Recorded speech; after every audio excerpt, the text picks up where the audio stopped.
It is the halfway point in the season, and we have 90 minutes on the clock. Ignore the fact that it says Suzuka. I forgot to do one slight thing before stream, but that doesn't matter, because I got everything else sorted out. But good morning, good afternoon, good evening, wherever and whenever you may be joining us. My name is Nick Amon, and I want to welcome you to round 4 of the Simrigs Sprint Series here from Silverstone. Like I said, it is the halfway point, 4 of 8 rounds here, and right now this man, Skylar Loverink, is leading the championship. And here in free practice, he is sitting right now in 5th. He just recently joined the server, but 22 drivers coming out here tonight. There is no mandatory stops, so this will be just like Suzuka with the 75, but maybe just a little bit longer. What's an extra 15 minutes? And speaking of Suzuka, if you missed last week's race, don't worry, I have got you covered as always. It was a rain-soaked Japanese circuit, and it was not going to let up at all. In fact, it was going to get just heavier and heavier as the race went on. Very not surprising qualifying. The usual suspects up at the front, everyone else kind of in their own little zone. Pretty uneventful for qualifying, no big moves. But we're jumping right into the action. It's a great getaway from everybody on the grid. Hendrickson and Loverink leading the field into turn number 1. Hendrickson just has to cut off Clifford there. Rasco pulling up alongside. You also see the McLaren and the Honda behind starting to do a little bit of battle, but it was a solid start for everybody except for a couple of drivers.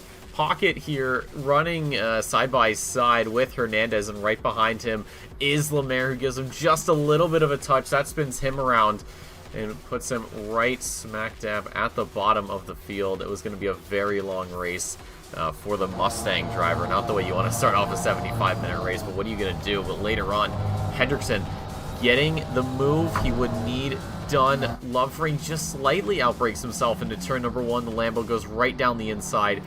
No issues getting that position. Loverink trying to fight around the outside as they head into the S's, but there's just not enough road on the right side. He's off on the grass, and the Lamborghini gets away scot-free. Now Lemaire would be the first of many to fall victim to this corner here. Just slightly too much throttle on exit, and possibly a little bit of a bit of outside help from the limits.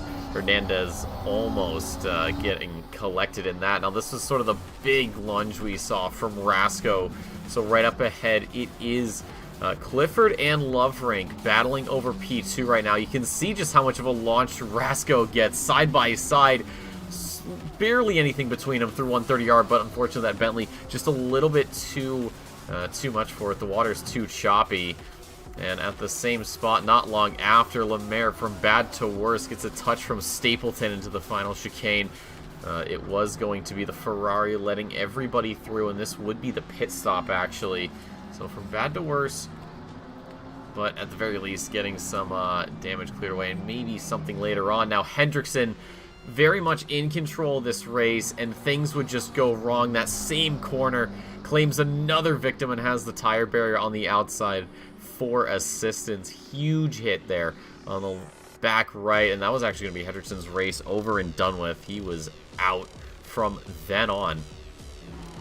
Now, MacGyver and Kaiser start to get a little bit feisty with each other. The Mustang running wide at Spoon just before the back straight run. You see Lloyd and Frizza as well lurking, but these two guys were going to give us one hell of a show as they just get the drag race going. MacGyver, though, in the Mustang, showing that straight line speed is far superior to the Italian manufacturer. Does go a little bit wide there through 130R, and as we head into that triangle chicane, MacGyver just outbraking himself, goes right off onto the little escape road onto the grass, and he goes all the way down. He ended up going behind Lloyd, and he would have a bit of a fight with that. Now, Eaton, it's a little later on, spinning into turn 1, just losing the back end of his Porsche, and Audinique Stapleton arriving at quite an awful time right into the left side.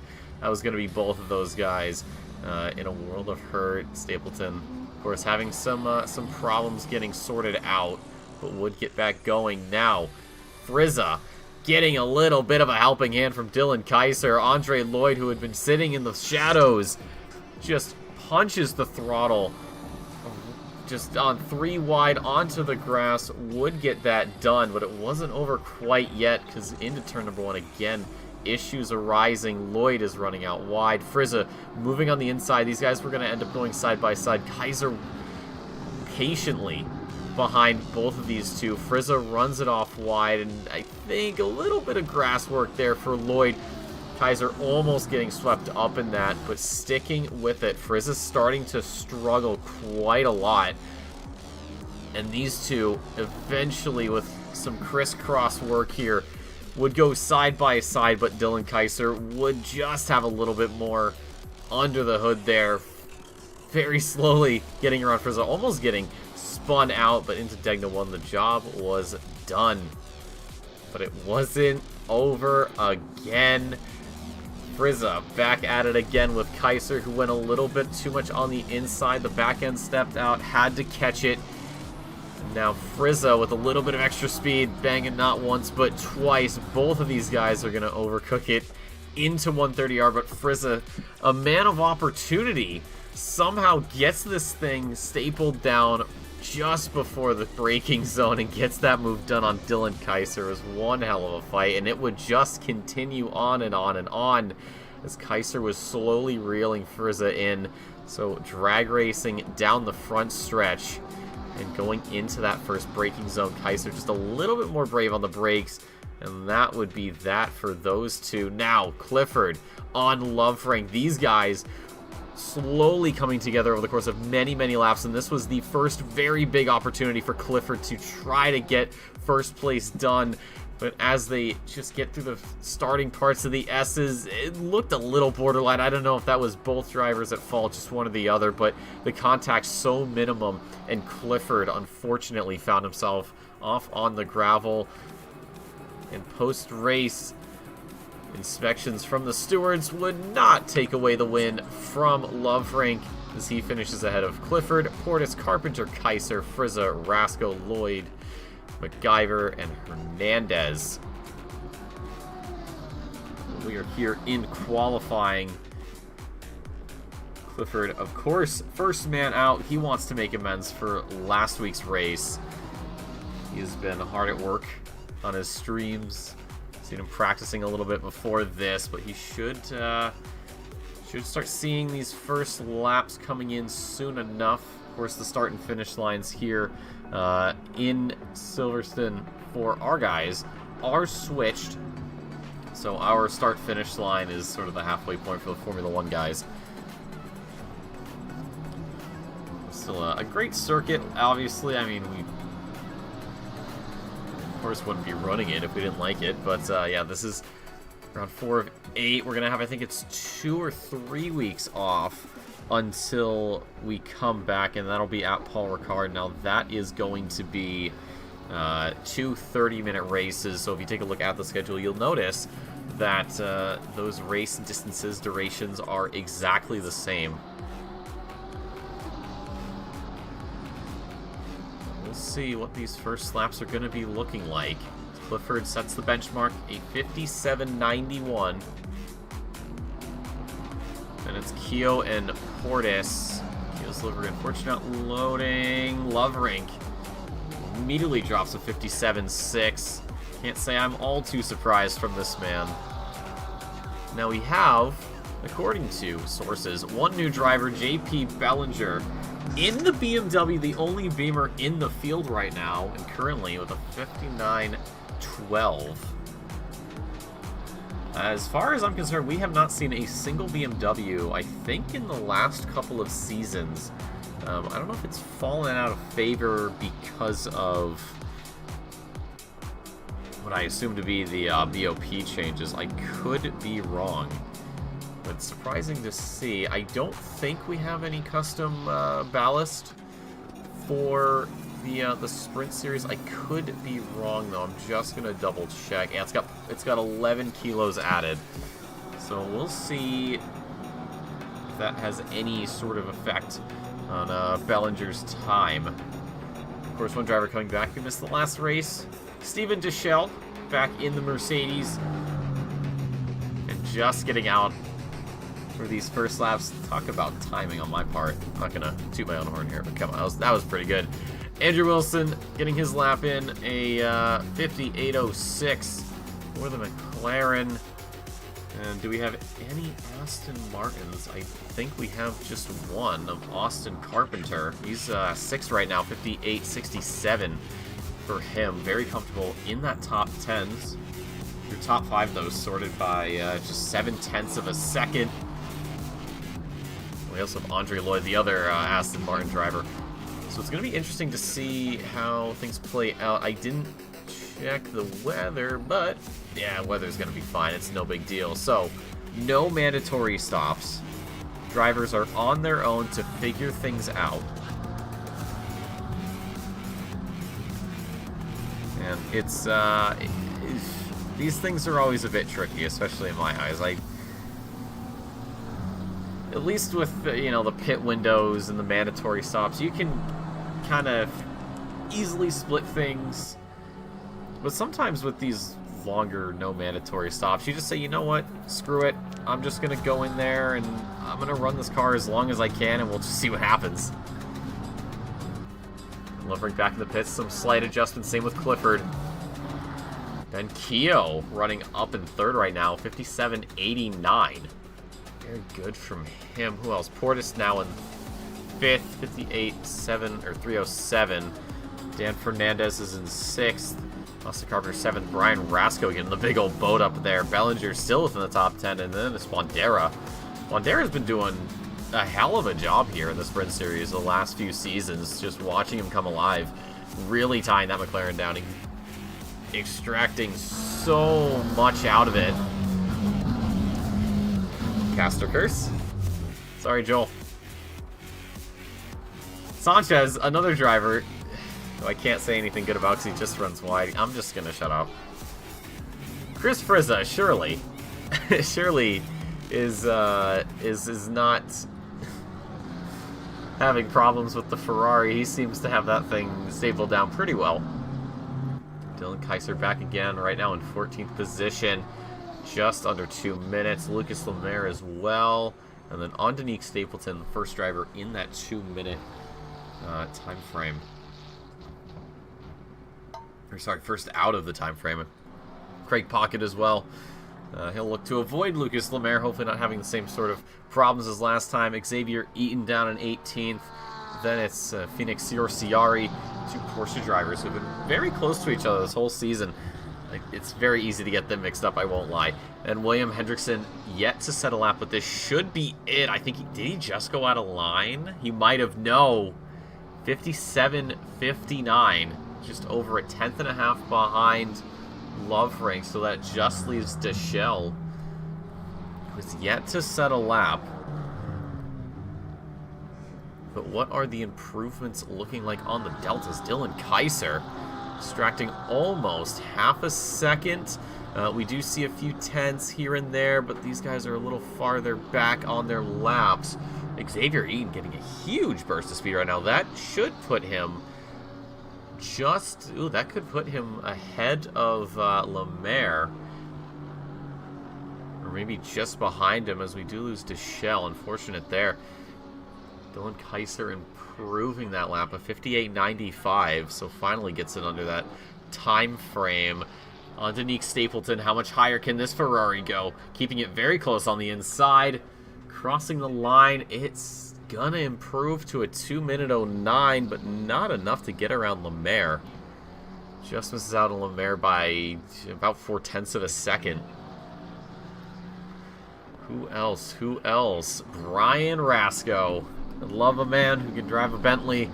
The only right-hand side drive car in this game, and it is a very comfortable ride. I can't say I'm too surprised. It's a Bentley. I mean, come on, really? They're known for driving very soft. Let's see where Brian goes. Right now, 9th. This would put him ahead of Frizza. Could possibly get ahead of Portis, maybe even Carpenter if he's... Oh, he definitely could do this. Goes right to 6th. He's about a 10th and then some change behind Wilson, just outside the top 5. Wilson's improving right now. Hendrickson's going to cross the line. He'll take provisional pole.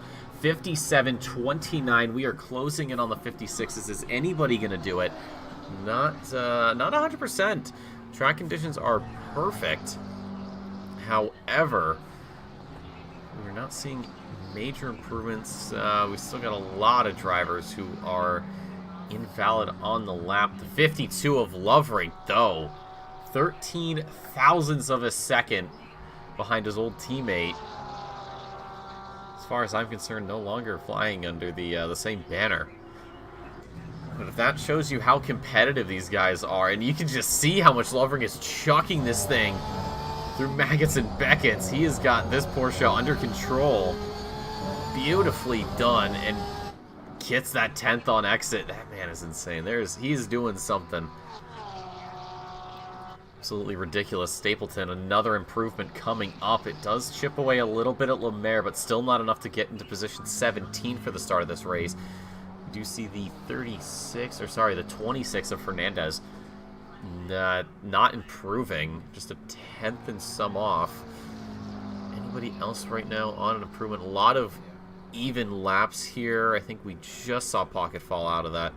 0.1. Phoenix or Ciari, 2-minute 3, has been struggling right now.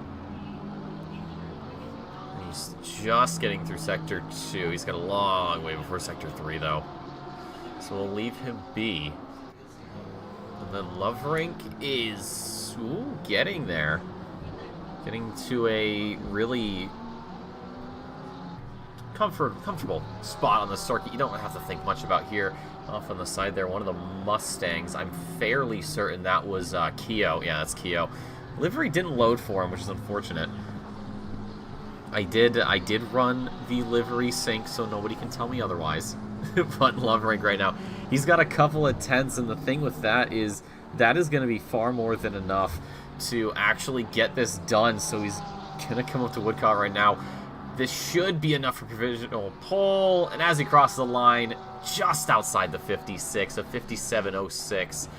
Does Hendrickson have a response? He's heading down the hangar straight right now. It's going to be tricky. I have no idea at all.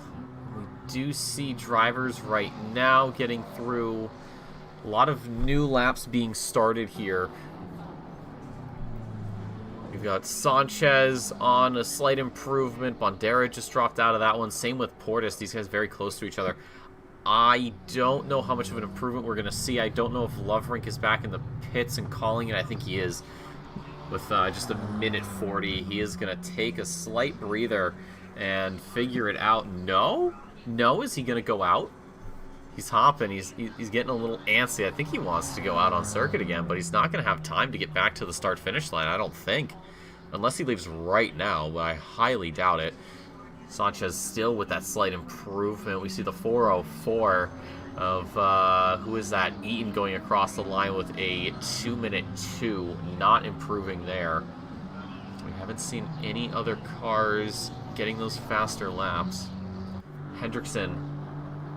He's going to have one more shot at this. As I say that, sliding out. It's going to cook the tires a little bit. And he's back now. He's not going to go for it. He's completely lost his chance. He was looking incredibly solid there. He had it, too. That's the worst part. He would have had enough time for one more lap. But he is going to call it there. Sanchez coming out of that final corner. He does... Looks like he's gotten held up at some point. So this is final lap. No idea if he's going to get anywhere with that. We'll keep an eye on that. Just let him do his thing. Crossing the line now, Ben Keogh. He's 5th right now, 57.88. Does he go faster? No. 59.23. So he will not be going faster. Not high enough yet. Bellinger's got a hell of a gap right now. He is pushing this car. Oh, my Lord. And we need to see who is that out there close to the start finish line. Frizz is pulled off. He's 9th. Rasco is 7th. the 91 of Wilson. The last chance here. Can he get around Keogh? He's going to cross the line, and he's going to get around Portis as well. Goes straight to 4th position for the 91 McLaren. The 26 is just coming around. That's Dan Fernandez. He is not improving in the slightest. He's off. He's done. Cannot improve. Clifford is still out there. Portis, a lap going for him. Same with Keogh. Carpenter, Bellinger. This is the guy we need to see. He is 10th position right now. Does he go any higher? He puts a 57.07, but he went wide. So that lap is not going to count. If that stuck, that would have put him right behind Loverank. He would have been 0.005 of a second off of Loverank if that lap had actually stayed. That would have been ridiculous. Carpenter crossing the line, stays P3. Who's at the front of this queue? It's the 21 of Sanchez. He's got half a second right now. He's got loads of speed coming out of left field. Very tight on the inside. That might have been a little questionable, but he goes 9th. So this McLaren improves. The 84 behind him. Kenneth Portis does not. That leaves the 33 of Keogh. He goes into the top 5, pushes Portis outside of that. Does Clifford have a response? No. Clifford staying 3rd fastest. This is going to be quite something. I don't have any way of knowing where this is going to go. With Loverank and Hendrickson this close to each other, oh, we're gonna be seeing sparks flying. And with Bellinger, who is in 11th, he's very close. Now, folks, for the last time, at least before the break, why not a little track walk? We are a little starting grid walk. We always like these. Looking at the liveries, unless you're Loverank or a couple other Porsches or one of the pesky Mustangs who doesn't have a livery for whatever reason. No shade being given, but the blank Porsche of Loverank taking yet another pole position. Hendrickson very, very close to him. It's going to get spicy from these two, I think. We could be seeing these guys dueling it out right to the end, especially with those non-existent mandatory stops. We may be seeing these guys mirroring each other. Clifford, we saw him right at the end, doesn't improve. Keogh and Wilson, 4th and 5th. Portis was just pushed out by Wilson at the end there, so he's starting 6th position. Brian Rasco in the big old Boatley finds himself lining up 7th on the grid, and Austin Carpenter in the all-pink Aston Martin's going to keep him company on the 4th row of the grid. Then it's Sanchez and Frizza, the little Ferrari there on your right. They're going to round out the top 10. The 649 of JP Bellinger, newest driver added into the North American Sprint Series. That lap couldn't have been, would have been 2nd overall, but he is a laundry list of drivers to fight through, a lot of whom are not easy to get around. Then Dan Fernandez in the 26, Joel Bondera and Andre Lloyd, 7th row of the grid belongs to them. Then Dylan Kaiser, what a race he had last week. We'll see if that can continue. Maybe get some big points before we go into the break. Jaden Hernandez in the 888 Mustang is going to line up in 16th position. Lucas Lemaire had a very rocky race at Suzuka, so making amends, possibly on Nick Stapleton as well, having some less than favorable conditions to deal with. It's Eden, also one of those drivers. Craig Pocket and the last of the Mustangs lining up 20th. Then it's Phoenix Ciorciari, and right there in the Mercedes, well, that's going to be none other than Steven Deschelle. The 737 did not get a qualifying lap in, but that is A-okay, because if you start at the bottom, the only way you can go is up. And speaking of going up, if you want to upgrade your sim rig, well, the series sponsor Simrigs has got you covered out of Melbourne, Australia, one of the top sim racing suppliers in Oceania. If you are like a vast majority of this organization and you live in Australia or even New Zealand, they'll be more than happy to do some business with you. But anybody else, if you send them an email, let them know what's going on. I'm sure they'd be happy to give you some business. Wheels, pedals, gloves, really anything you can think of to go on a sim rig. These guys have got it all. And if you are supporting us via our Patreon, 5% off your in-store purchases, so do take advantage of that. And of course, if you are supporting us on Patreon, thank you so much. We love you. You guys are awesome. And if you're not, that's okay. We still love you. And speaking of stuff that we love this right here. 22 cars on the grid here tonight. How many of them are going to make it to the checkered flag in 90 minutes? For these guys, that is going to be one hell of a task to overcome. And I always say it, this is the calmest part of every single race. You don't know what's going to happen until you get there, and let me tell you, every single driver here has put in the work on this circuit in multiple seasons of the Sprint Series. It seems like we can never get away from the circuit. Not that I'm complaining or anything. I thoroughly enjoy it. But it's going to get dicey here, I think. We may be seeing a lot of action, especially when drivers decide to pit. As far as weather is concerned, we are going to be seeing blue skies, sunshiningly beautiful stars, the only star that matters, let's be honest. And of course, well, if there's going to be clouds, not going to be too many. Take a look at a Sanchez. You can see some clouds forming, but here at the airfield, it is green lights for flight. I am very interested to see what Bellinger can do. Debutante in the Sprint Series. And if that pace was anything to go off of, we may be seeing him climbing the field. It's the first time that JP's seeing a lot of these drivers as far as I'm concerned. But not an easy crowd to get around, let's be honest. You guys have seen it. I've seen it. Nobody here is going to give up position too easily. Lucas Lemaire, Antonique Stapleton, Eaton, Deschelle, these are amateur class drivers.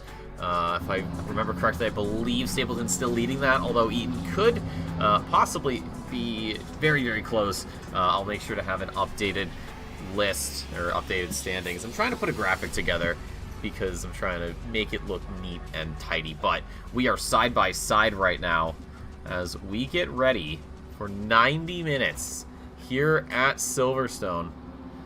How is this gonna go? You saw the qualifying lap from both Lovefrank and Hendrickson.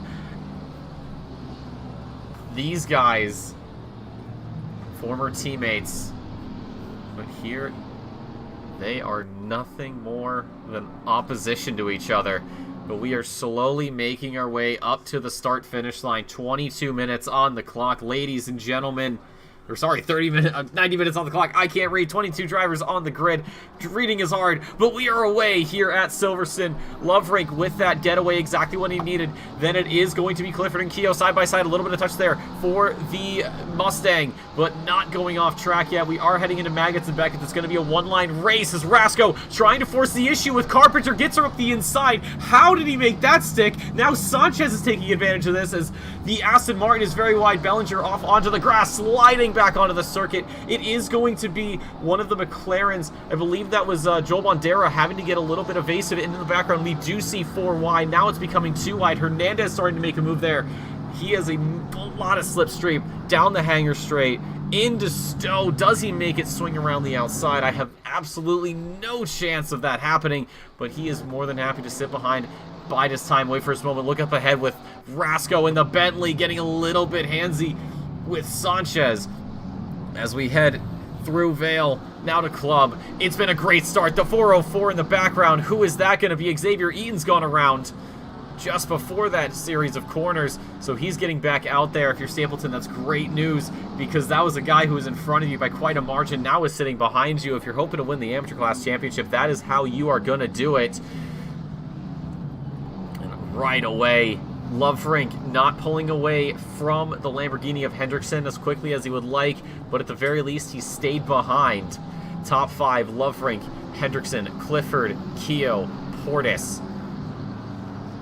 On to the Wellington straight. Drivers having a chance to breathe. Check in with Ciori. Look at Dylan Kaiser behind. Kaiser may look for a move into Brooklands, but it's going to be tricky. He's just sitting there. Looks like later on the brakes, I think Ciori might have been spooked as he is way off. And that gives Kaiser exactly what is needed. Looks like Chris Frizz has fallen back. Not certain what happened there. But over the line, check out the back of Lovrink right now. Everything he's got for the Porsche. We'll see how much time he gains through Maggots and Beckett's. He is absolutely maximizing every bit of inch of this circuit. It's incredible watching him. It doesn't matter where it is. Absolutely enjoying this. But it is now single file racing here after an explosive start to the Silverstone race. 1 hour, 27 minutes, and 20 seconds until we are able to conclude this contest. Who is going to keep it together the longest? We are probably going to be seeing Steven Gischel back down into the 22nd. Maggots and Beckett's not gone too well for him. We are going to be seeing quite a lot of drivers just taking it slow, taking it easy, and Pocket, I think, was having a bit of extra speed compared to Stapleton, but not the corner to overtake at. This is getting very, very close. Just all over the rear wing right now. Pocket's looking for a way around over the start-finish line for the F1 guys. And he does have this inside line. Stapleton not going to let this one go just yet. But as I say that, thinking about brighter days down the line. But Chris Frizza right behind. And what a threat this guy is. Very slow here. Very technical corners. It looks like Pocket might have gotten it slightly incorrectly. But Stapleton can't capitalize, although a nice straight line's going to work with a slipstream. Does the Ferrari pull out to the left before the braking zone? No, actually backs off. Slightly early braking, it looks like. You can see Frizza so late there. Later apex comparatively to the other drivers, not just once, but twice. Trying to get a straighter exit. Early shift there to keep the speed going. Trying not to spin out, and it hasn't worked at all. So the time there has been lost, but Pocket is the big winner here. Kaiser is going to be looking for a little something extra. The 70 of Ciori. More problems there for the Porsche. Not certain what's going on with him. We are seeing a 1.3 gap right now. Lovrink leading the field with fastest lap. He just did it with a 58.82. Clifford with Keogh in the background. That is not a sight you want to see. The last car you want to see behind you on a straight line is a Mustang. Especially one that is within slipstream distance. It's going to take everything from the 999 to keep this guy behind. Keogh, a lot of history here in North America. And he is not going to let Clifford forget that by any stretch. And Stapleton, almost coming into contact with Frizza. Frizza's going to look to the inside. Later on the brakes, just firing it on the inside. Nothing Stapleton could have done there. Another position lost for the 35. Dylan Kaiser now is next up for a possible overtake. Ben Keogh also with such a possibility laid out in front of him. It's interesting to see what these setups are, even between cars.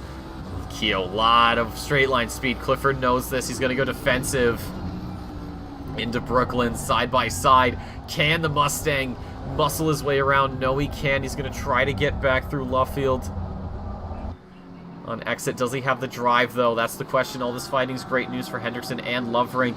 That is going to be pulling these two back, and if you're even Portis and Wilson, you might also get a piece of this. It's going to be tricky. Maybe even Rasco if he's lucky enough. But despite the lack of chances, Keogh is sticking very close to Clifford. Hasn't given him any sort of indication of letting off the assault. Not easy to hold. Eduardo Sanchez in a similar situation as Austin Carpenter remains glued to his mirror. there's any gain here for the Aston Martin. If there is, it's very tricky. And we see the 48 of Dylan Kaiser having problems. Oh, just a little bit too much on those rear tires to handle through cops. Thankfully, not grabbing anybody, not grabbing the barrier either. So Dylan Kaiser from a position of attack to a position of recovery. But plenty of time. Hour 23 to go. We are starting to see some pretty good gaps building for these drivers. I am fairly certain that we should be seeing a lot of this just time trial-y type racing for the next while until either somebody goes in to pit or drivers really stretch the dollar. I mean, 90 minutes on one set, it's kind of possible, but it's not going to be easy.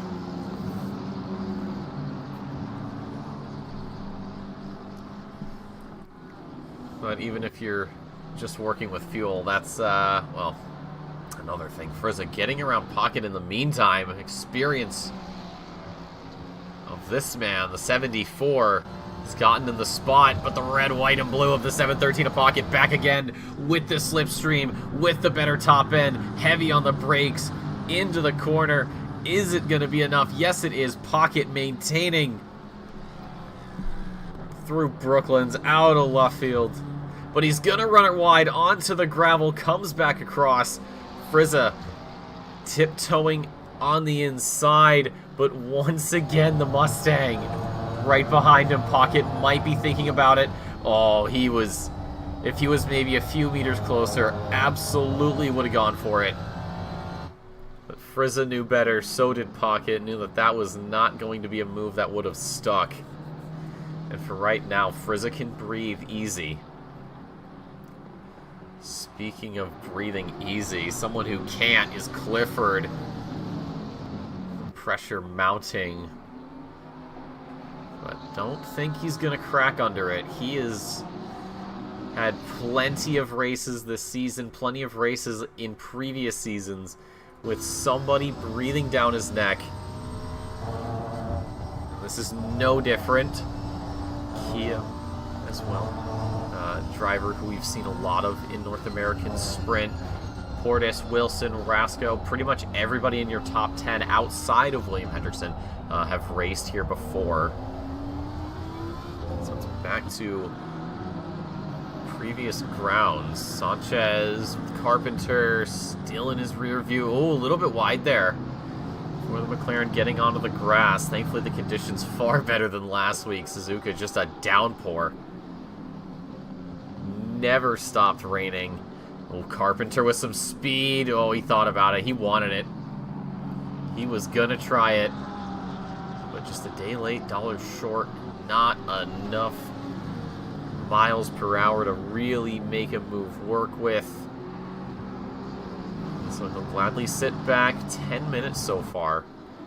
Ticking by. Check back in with Clifford and Keogh. And Portis.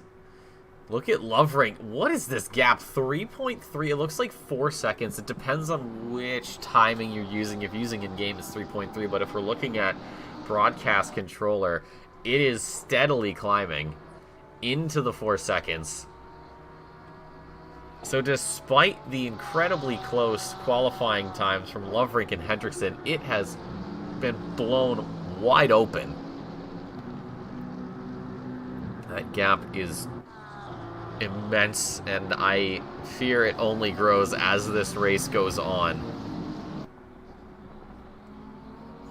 So for Clifford, he's also watching this gap grow, although his gap to Hendrickson has stayed relatively the same.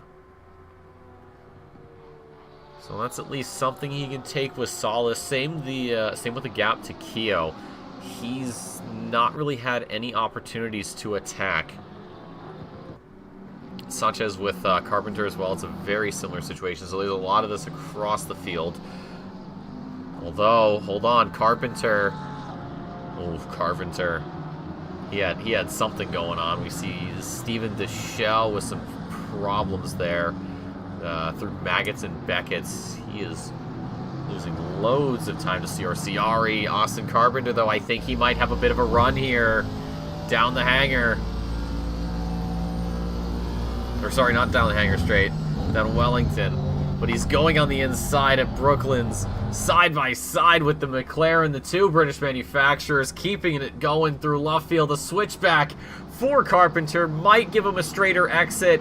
Is the power going to be there? It is, but the problem is that Sanchez just has a little bit more, but the shorter line actually on the inside is great news for the Aston Martin, fighting over position 10 right now, or sorry, position 8, as these guys continue to go side by side. A little bit of a hip check there. We'll ride on board with Dan Fernandez, get a great overview of this through Magnussen, Becketson. It looks like Sanchez is going to have to back out of this one temporarily. We are going to be seeing a three-person fight for 8th, most likely. Now we're onto the hangar straight. Sanchez, the time he lost through those fast S's has gone up a lot. Fernandez really thought about it there. Sliding for Sanchez, inadvertently takes out Carpenter into Stowe. And now Fernandez has been gifted 8th. Lloyd's been gifted 9th.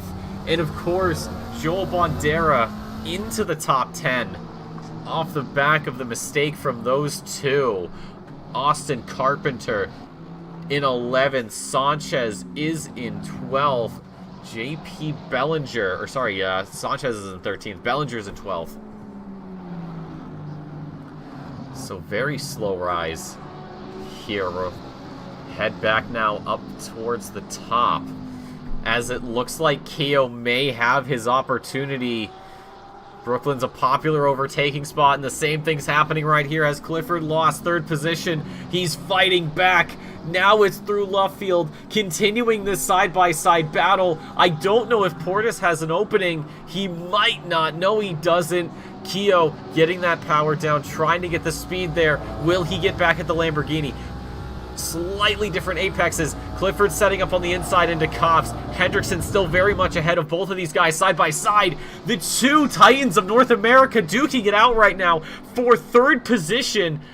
Hendrickson truly away from this. So is Clifford, still side by side. And now into Maggots and Beckett's. Keogh gets the job done. Hendrickson getting a little bit of extra time to work with. And the Mustang dispatches Clifford, a victim to this, and now he's got to worry about that man right there in the Honda, Kenneth Portis, and behind him is Andrew Wilson in the McLaren. You see Rasco off in the distance. I don't think Clifford's going to have to worry about that Bentley, but he's going to have to worry about the Honda and the McLaren. But hell of an effort there for Keogh, just lap after lap, slowly just reconning for information anywhere he could, and he is finally rewarded with that well-deserved P3.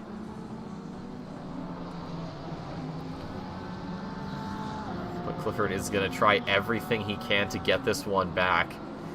There is so much time and perfect conditions for such a thing. Just shell off again, and actually, or sorry, that was Ciari was off. To shell in the pits. These guys having a, well, unfortunate race. Maybe gonna see if they get back out on the track or not. If they don't, they've got a lot of time before Paul Ricard. Plateau of France will play host to round 5. 2 30-minute races. Reverse grid qualifying unless they switch something up. And speaking of switching things up, Hendrickson switching from relaxation vacation mode to the stress of defense. because Keo is looking rapid right now, and with a slipstream to boot on the hanger straight, he's going to get right behind the 757, but still not close enough for any sort of offense. But through some of these slower sections, Hendrickson can build a bit of a gap. He's got that going for him. But Keo's going to be looking for every single straight enough line as possible. Loverink's very much walking away right now. 7.1 seconds is the gap. Looking more like 10 based on the live timings. I think we can actually get the basic HUD up. I'd have to cycle through. Yeah, no. Forget how to cycle the MFD, and I'm not going to start spamming my keyboard. But that gap is way up there. Yeah, here. Okay, so this might give us a really good indication. So it's looking about 10 seconds here. Hendrickson having to go defensive. Into Brooklyn's. Keo did it on the inside. He's going to try to stick it around the outside. He'll have the inside line for the next corner. Look in the background. Clifford as well, having to do some work here to keep Portis at bay. Keo gets it through on Hendrickson up into P2, and now he's got nothing but clean air ahead of him. 8.4 seconds to Loverink. Is he able to do it? He is going to have to get everything right, not just the corners. The strategy has to be on top. The mentality, so important. It is a long way to the leader, but if anybody is looking to be the one to pull the sword from the stone, it may very well be Keo. Clifford couldn't get it done. Hendrickson couldn't get it done. So it might be up for the All-American man himself. And Loverink, no easy opponent. It is not uncommon to see that 52 gap the field in the first handful of laps. And to get back to him, well, that's a... You got better odds winning the lottery, I think, a few times in a row. But some of these guys are willing to take the gamble. Push their cars if the pace is there.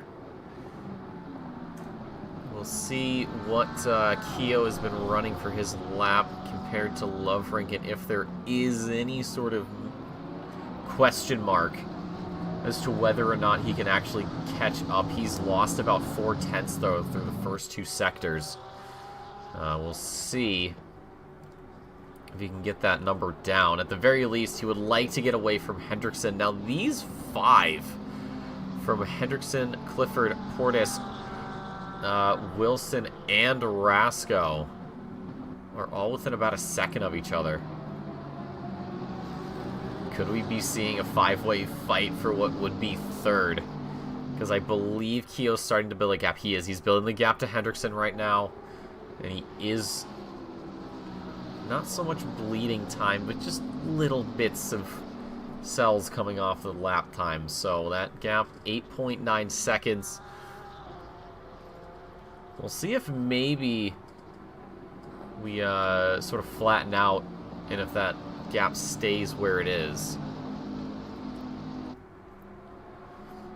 But yeah, Keo's starting to be in his own little world.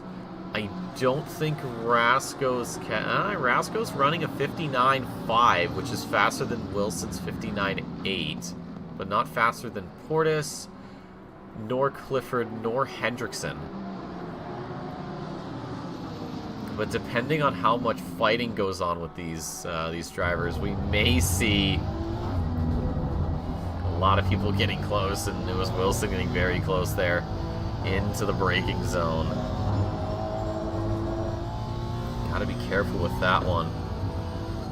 With the Abby, slight lift, maybe a bit of a brake tap. You're pretty much flat.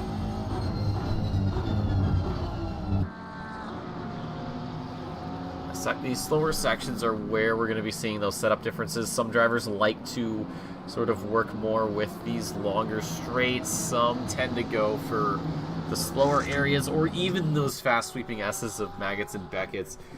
Some try to double dip, and sometimes it works, sometimes it doesn't. But we're seeing Portis now with a move. The inside, later braking there for the Honda. I don't think Clifford can get back. He might. Wilson, what have you got for us? It's a front row seat to the fight night, as these two, for just a brief moment, don't have to be so close. Portis, though, trying to get the door shut a little bit before Copsey has. Clifford now falling prey to Wilson potentially in due time. There's a little bit extra speed here for the 91, but it's not gonna be at the best time. He tried to stick with it as long as possible. Both him and Clifford messing up a little bit. Thankfully, no contact. So Portis moves into 4th, Clifford down to 5th. Is it Wilson's turn? Is it Rasko's turn even? Clifford tried to hold that spot as long as, or as well as he could, but it's just a little too much pullback from Portis.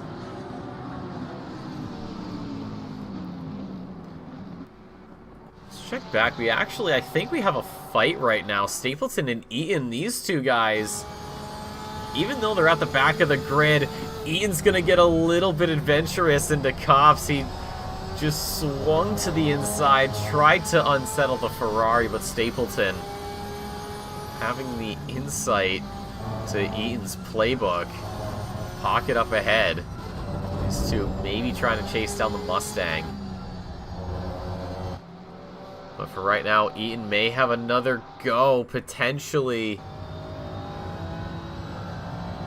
Stapleton sounding a little slow here out of the corner of the Porsche with the slipstream ever closer into Stowe.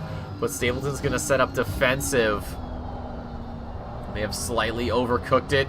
A switchback from Eaton's going to find the speed, but just blocked off of the line. Stapleton still having something to say about this. And now it is side by side. Eaton has gotten the move done. Stapleton falls down to 20th position. But a great battle from those two. We'll head back up front.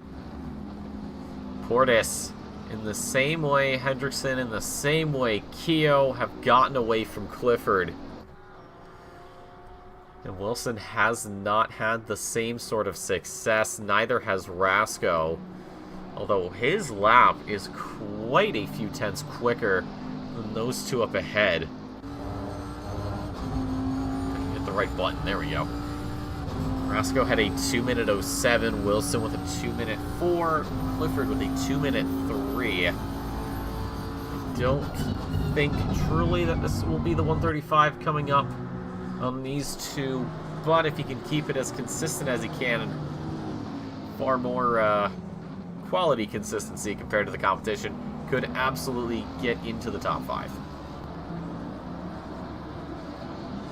And if we check the gap right now for the leader, Keogh has lost about 2 seconds, about a second and a half or so since we last checked in. So Lovering still building these gaps right now, as he does last lap a 158.86. Keogh did a 159.55. So almost a full second for your championship leader per lap.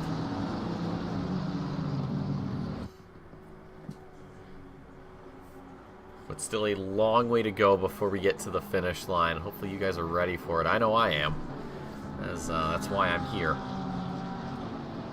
But we have a decently solid running of drivers here.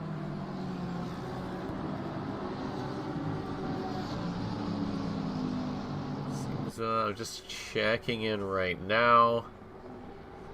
Looks like Deschelle having some force feedback issues. Oh boy, that is the last thing you want. But yeah, long break before we get back. I should be here. If not, well, I'll see how I can get both of these highlights going. I'll have to figure it out. Maybe I'll hand something over to Mullick and be like, here you go, you can look at this, you can give this to the people. I highly doubt it. That's what I should do just in case, is like have an actual like, oh, hold on, Dan Fernandez, hello. Off of Maggots and Beckett's. Let's see what's going on here. With the 26. First, oh, a little too much on the inside for the first corner. Tried to gather it up for the next, but unsuccessful in that attempt. So he's down in 9th right now. Lloyd's gotten through, only a position lost. Lloyd actually running a bit faster by about 3/10, so that move was going to be on at some point, if those consistencies are to be believed. Now, Hendrickson and Portis. Portis having the advantage, much faster in the Honda. And Hendrickson may be pushed right back into Clifford. Not what he wants. Sit on the dashboard of the 84. He's got some closing velocity right now. Does he go for a move? No, he doesn't. But holding his line to try to give Hendrickson a bit of a scare. Hendrickson doesn't really hook it up with the apex as well as Portis. Trying to minimize the distance on these corners. You saw how inside he was. Portis catching up just before the braking zone of cops. Not the best place to be tucked under someone's rear wing. These two guys pulling away. Clifford and Wilson starting to get very familiar with each other. And Rasco. It's raining outside the diner and he's looking in right now. Can't get a piece of this. He is hoping for some massive errors to get him back in this race. But when you are looking at the skill of these four guys in front of you, it is going to take a prayer and a half and maybe a little bit of intervention from God himself to actually have anybody here fall off. Even someone like Keogh, even Loverink. It's not looking good. Loverink, another second. Added on 11.4. Sanchez with the first drive-through of the day for track limits. I believe within 3 laps of getting that, you have to serve it. So we'll see where Sanchez ends up. He's 13th at the moment. Hendrickson a little bit squirrely there on the exit. That is all Portis is going to need right now. As you can see them side by side, drag racing down the Wellington Straight. Brooklyn's again the overtaking spot. The braking zones are even for both of these guys. And it is going to be Portis that pops out the other side. That's giving Clifford the in. And now he's looking to get revenge. Almost making contact. I think a little bit of a touch there for both of the Lambos. Clifford back into 4th. Hendrickson under the rear wing right there as we head over the start-finish line. Cops corner coming up, but Clifford does have the inside line. Somehow not making any contact with either himself or even Wilson getting in on this. And he actually has more speed, but he is going to be on the outside for Maggots and Beckett's. Now he's on the inside. Hendrickson, in just a couple of corners, drops a couple of positions. And it was all set up by none other than that man right there in the Honda at the front of the shot. Portis somehow setting up both Clifford and Wilson up perfectly to get Hendrickson away. Rasco wants this so badly. I think he may have a slightly better lap. And if he does, it's barely. So does Hendrickson fall into 7th? Sanchez, we've lost Sanchez. He was, I think, just about to come out of the pit lane behind Kaiser. That would have put him into 16th position. But it doesn't look like he wants to carry on. So Sanchez, another driver who will not be seeing the checkered flag. A fortunate end to the race for him. But we Can't dwell on it too long, because in this little upper or mid-upper field, upper midfield, mid-upper field, we'll say, has been a lot of position trading, and because of that, Lovering is able to get yet another second out of Keo, 12.4. And seeing as we've, oh, hold on, Rasco. Oh, Rasco. He is eyeing up that position. It is tantalizingly close, just out of reach. And he is throwing absolutely everything he's got at it. He may not have the opportunity now, but later is always just a few minutes away. Slightly different braking zones. I think it's, I think Hendrickson goes just a little bit later comparatively to the Bentley, but as we've ticked under the first of 3 30-minute segments of this race, Lovering still in the lead. Keo, Portis, Clifford, and Wilson your top 5. Hendrickson, Rasco, Lloyd, Fernandez, and Bondera rounding out your top 10. The debutant of JP Bellinger on his own little island right now in 11th. But that is great news from him. Could have been higher up the field had a lap worked out, but that's not the case. Carpenter's come into the pit lane, so this is the first pit stop we've seen tonight.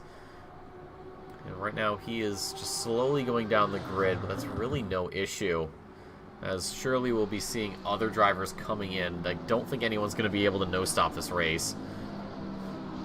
And if you do, that is impressive. I wish I had the insight for all these drivers, just to see if anybody's trying it.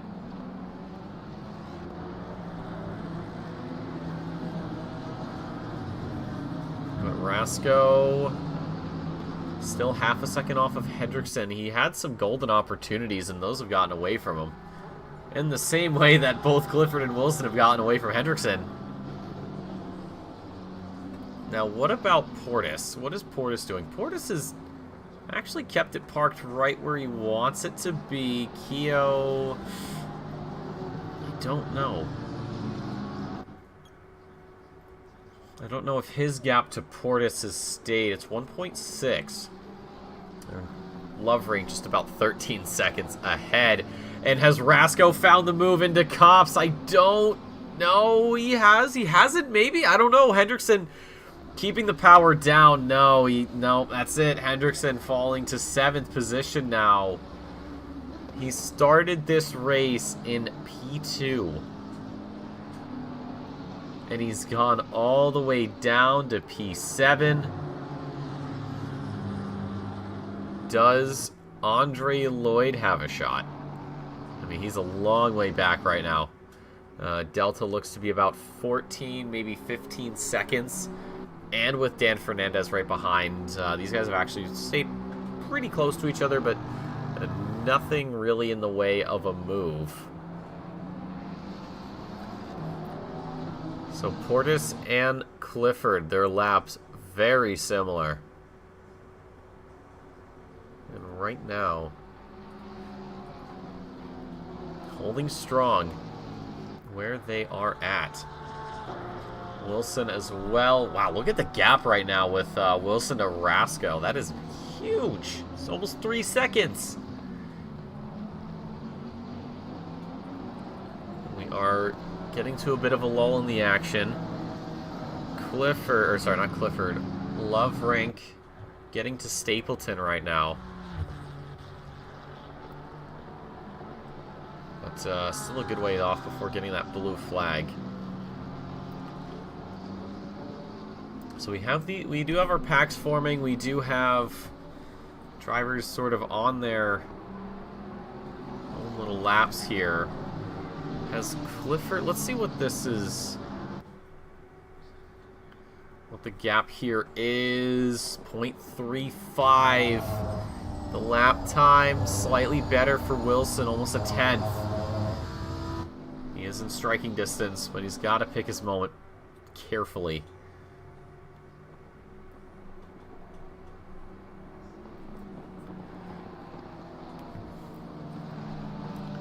Plenty of patience to go around. Does not have to make a move just yet. Eaton with Carpenter. Carpenter on fresher Pirellis. Maybe a touch of fuel. But Eaton will definitely be a sitting duck, and he's just going to let Carpenter through. He is not looking to fight that. He knows where the pace is, and he knows that try as he might right now, his is nowhere close to Carpenter. So better just to let him through and carry on.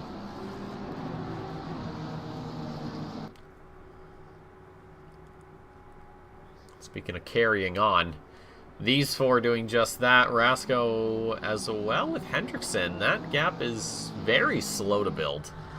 Very slow to build. Skylar Loverink is very close to Stapleton.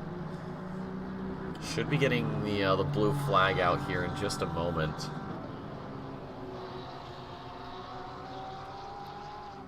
At the very least, Stapleton should be letting Loverink through here on the straightaway. He has. Off to the side. Loverink has officially reached the back of the field from the front. And we'll see how much more he can really pull out of this. I want to know what this gap is now with Keo. Because on the live broadcast controller, it's going to go off of the relative car. 14.3 seconds to second place. Loverink has this one tied down. And with absolutely no wind, I don't think his chance is going to be getting blown away anytime soon. So this is roughly where we want to be. Portis, 6/10, we'll say, to Keo. And with a lap time that was around 6/10 faster, could be seeing a position change for P2. And how much of a fight does Keo put up for this? How difficult does he make the overtake? I have no idea, but I can make a pretty educated guess as to how difficult he's going to make it for Portis. He knows that Portis is pretty much the only driver who's a threat right now, although Clifford and Wilson could be joining that if these two are at it for far too long. You can see just the differentiation in lines, brake points, throttle applications. It's all different, of course, different cars, but it is interesting to see how much you can gain or lose on your lap. And how one corner might be looking like a good benefit for your overall campaign, but how much it can get away. And it looks like Wilson's going into the pit lanes. Yes, he is. So Wilson is going to get a new set of tires. Everybody here's staying out. I don't know if anyone else is going to come in this lap. At the very least, it's just the 91 all on his own. So giving his pit crew something to do and a very calm pit lane to do it in. Portis is far enough away to where he doesn't have to get off the throttle a bit into the corner. Now, how much does he gain with the slipstream? Does he stick with Keo, or does Keo just baby step his way out of Portis? Ooh, no. 3/10 now the gap. So in just one lap, it's been cut in half. I need to know exactly where Portis is getting all this time from.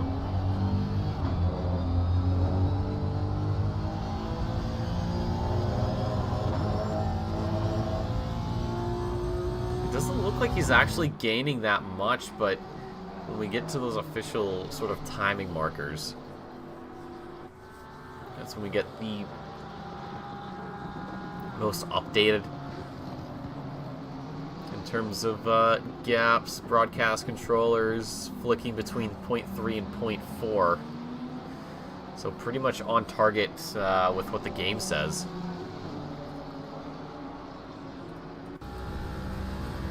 So Keo, he knows he's losing out in pretty much anything that's not a straight line. He's trying to minimize the amount of time he loses. Oh, Portis. Portis is pitting. Portis knows the pace is there. He's going to undercut Keo. Clifford has stayed out. Rasco comes in to the pit lane. What about Hendrickson? Hendrickson wants to stay out. Andre Lloyd with Dan Fernandez behind. Ooh, this is starting to heat up a little bit between these two. The gap right now is 0.4 from the last timing line. Here it's going to be 0.3. Kaiser picks up a drive-through penalty, so he'll have to serve that soon.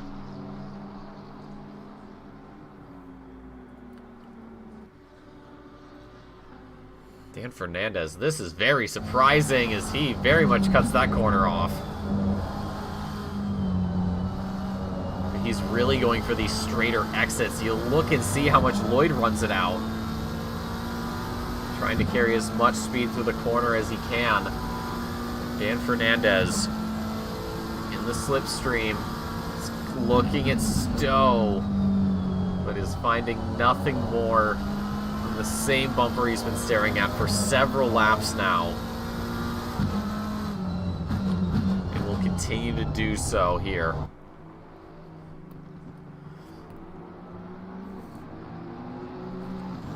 He is a man on a mission. 1.8 when we got to the line. Portis with Wilson behind him. This is down in position 10.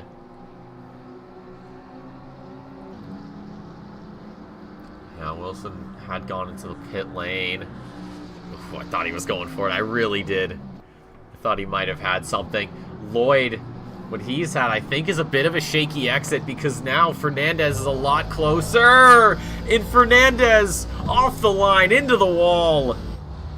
The 26 losing it. We'll see what happened here. We'll go on board. Oh, I think he just had a little bit too much on the inside. Absolutely whacks the wall. Where is he at? There he is. Fernandez, that was his perfect opportunity, and he squandered it. He got a little bit too ambitious, but thankfully Lloyd goes into the pit lane as well. And Keo is in. That could have been Fernandez getting the move done, and maybe even staying out, or that would have been a lap he came in. We are starting to see tires falling off as we are halfway through this race. 45 minutes to go here at Silverstone. Lovering still leading 18.2 seconds to second place. Now keep in mind, Keo has come into the pit lane, and he's actually just coming out of it now. So he'll rejoin in 9th. But second place was looking like Portis's. So you wonder how true the gap is. And we wonder, of course, when Loveridge comes in, same with Clifford. Joel Bondera in 4th, and JP Bellinger, because of these pit stops, has gone to 5th. But we'll see. Should be back down maybe in 11th. Or this could be the opportunity to actually build a gap right now. Try to get as much as you can before you come in. Portis, Wilson behind him. He does not want to give this up. Fighting out of club. I think Portis might have gotten a little bit squirrely, but Wilson continuing to bear down on him. If he's gonna have if he's gonna have a chance for the overtake, and never mind, he's already backed out of it. I was gonna say, if he kept the speed up, he could have maybe ducked to the inside, but that's not really gonna be the opportunity, or really gonna be the moment The Wellington Straight's not going to be anything he can gain. But Dan Fernandez with Austin Carpenter getting on the inside there. Ooh, Pockets picked up a stop-go 30. Did, what happened there? Was Pockets speeding in the pit lane? Speaking of pit lane, it's going to welcome both Bellinger and Frizza to it. And, yeah, Frizza parking up. Bellinger already getting that pit stop started. So Portis will go up a few spots. Wilson as well. And Keogh, Rasco, Hernandez, I think possibly Lloyd.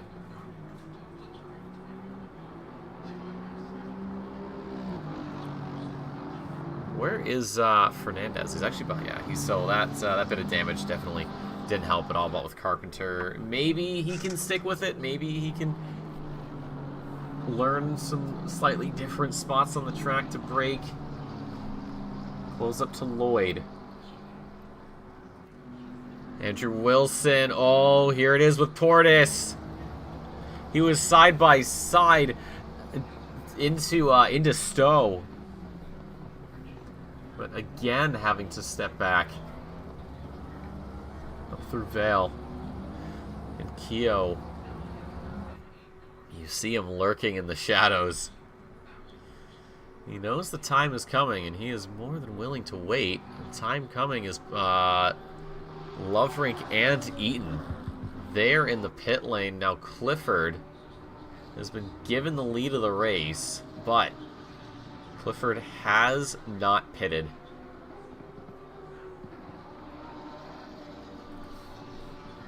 So at some point he'll have to come back in. Eaton's off the jacks and moving, as has Loverink. And Pockets coming in to serve that stop-go 30. So bad to worse for the 713.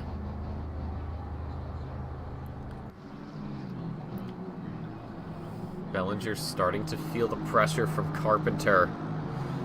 Carpenter wants to give him a nice North American Sprint Series welcome. Gap's half a second just about.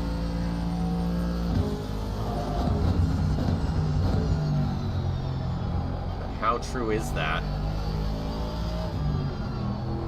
He's right there, so close to the BMW. Oh, what was that? We had Dylan Kaiser spinning around and out of this race. 4 drivers falling before the finish line. A little twitch from Bellinger gives Portis just a little bit of extra sand to work with here. But this right now is the battle we are witnessing for 11th. Fernandez as well getting in on this. If he can close up to Carpenter. This is not what Bellinger wants. He does not want the slipstream being given over to the Aston Martin. I don't think the 883 is going to go for it. Will just peer on the inside. But for the greenhorn of North American Sprint, he's not as shaky as one might think. Really pushing it through the Vale chicane on exit. So Carpenter having some issues getting this position swap done. Portis and Wilson now, these guys very comfortable with each other. Bondera comes in for his stop.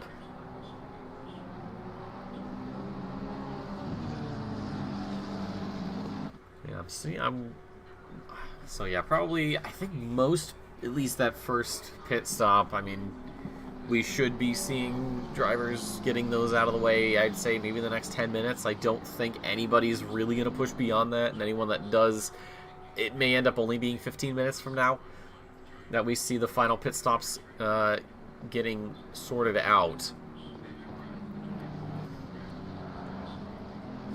We'll let this one No, we can't let this one rest, actually.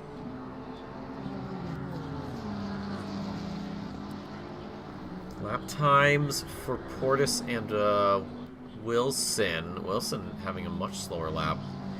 Maybe because he's held up. Maybe because he's just missing his marks a little bit. Bit of a wiggle with Stowe. Not what you need. And Keogh pulling the rope closer. But as I say that, Wilson gathering up his confidence. Starting the reconstruction. It's good news for Portis. He's happy with that. The lap time, of course, as long as it stays faster than the guy behind, he should be fine, generally speaking. But, of course, mistakes can happen. And being out longer and longer on those tires degrades them more. You're going to just lose the grip. You're going to lose performance.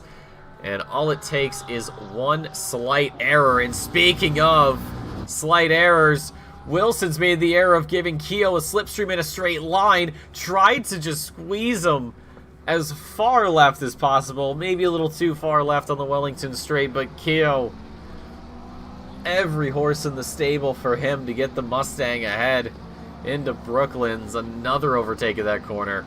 One of several we've seen here. And Portis now into 6th position. Or sorry, 5th.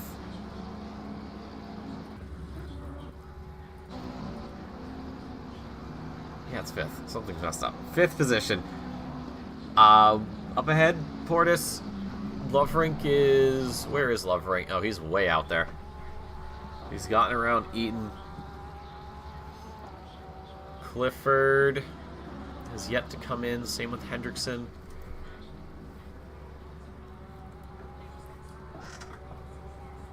Now, if Clifford... I mean, the lap time... It really doesn't matter. He's he's 1.3 seconds slower on this lap compared to Loverink, and Hendrickson's 1.5. So Clifford passes up pit lane. Does Hendrickson come in? No, he doesn't. Oh, what is this from Keogh? He's, despite his best efforts, struggling to pull away from Wilson. But the carrot ahead of him of Portis is a pretty good incentive to keep pushing. And Wilson's going to want to get some vengeance for what has happened. Look at poor Rasco there. Despite all this fighting, he's just not... He does not have the pace to get close to this battle. But at the very least, he knows the gap to Jaden Hernandez, the 888, is well and truly in another zip code, probably at another airport. If you're not at Silverstone, you might be over in Heathrow. And I think Rasco can be comforted by that fact. But out of sort of this backpack, does anybody come in? It does not look like it. Some of these guys, of course, already pitting. Frizza, Bondera. I don't think Lemaire has.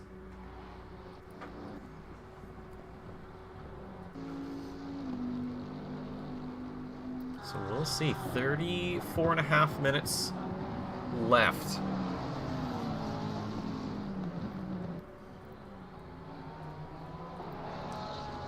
No idea who's coming in next, if anybody, but Keogh, despite not getting away from Wilson, has sort of put a tow cable on him and has said, if you're not going to get away from me, at least I'll give you to Portis. So that gap seems to be dissipating. Slightly better lap times, though, from Keogh. He may be going for this.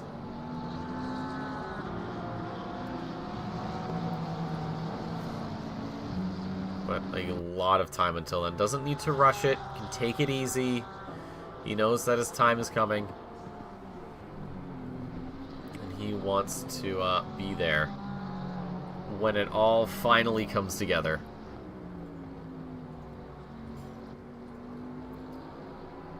We have very shallow part of the race right now. Nobody's really going for anything.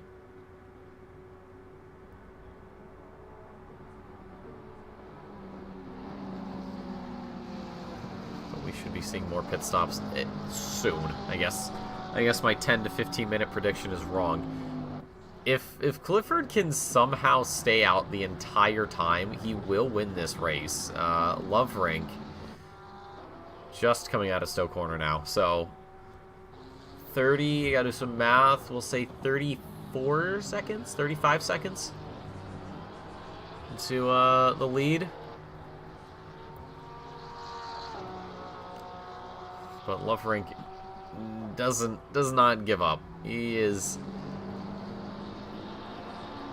very headstrong in the face of adversity, and he shows it every single race. Even when he's behind, he's still just every ounce of himself that he can give. He is going to give just that.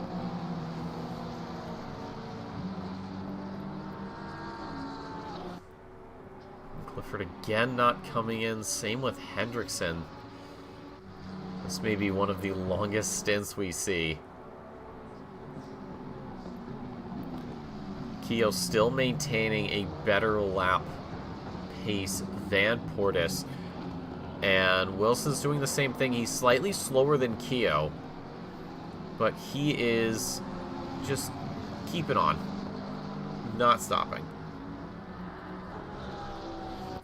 He knows he can't get around Keogh again, but at the very least, he might be able to get back at Portis.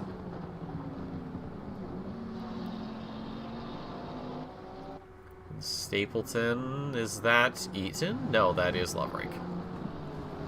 For a second, I was like, wow, Eaton with a great move to get around Stapleton, but no, that is just Skylar Loverink doing what Skylar Loverink does best, which is just drive the car.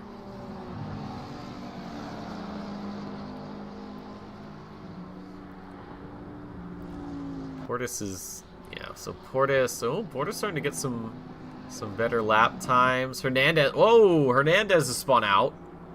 That is going into the pit lane. So let's see what happened here. Oh, just gets a little bit loose and then dips onto the gravel. Solid hit on the front, right in the pit lane. And that might just be an awfully convenient crash for him, because I'm sure he was coming into the pit lane anyways to get a stop. So, unfortunate ending, but, well, it happens. Wilson looking very good through some of these corners, something that Keogh maybe doesn't have the luxury of experiencing. But he knows that once they are able to just drive it in a straight line, he can get a little bit of time to breathe for it. Andre Lloyd and JP Bellinger, oh, with a BMW, looking quite speedy out there. As he's taking a few tenths right now. As I say that, just gets it slightly wrong. But maybe we see Bellinger going up a spot. Oh, Clifford's come in. Clifford's out. Wait, Clifford's out of the pit lane. Hendrickson has taken the lead of the race. Loverink is up into P2 now. And ahead of Clifford is the 35. That's Stapleton. Should be seeing Stapleton right there in the background. And there's Clifford. So just one driver remains between Loverink and the lead of the race, and he knows that at some point Hendrickson will have to come in.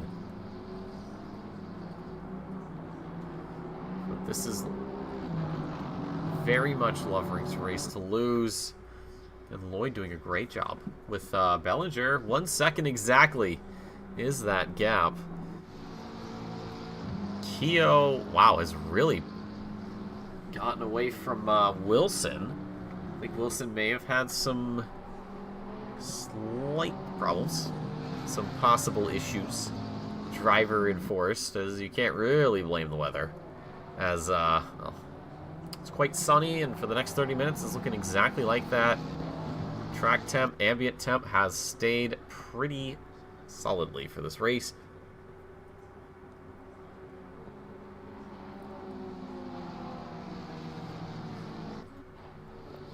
And at some point, Hendrickson does have to come in, or maybe he really stretches that gas tank out. I mean, gas is a little expensive, so I mean, what's stopping him really?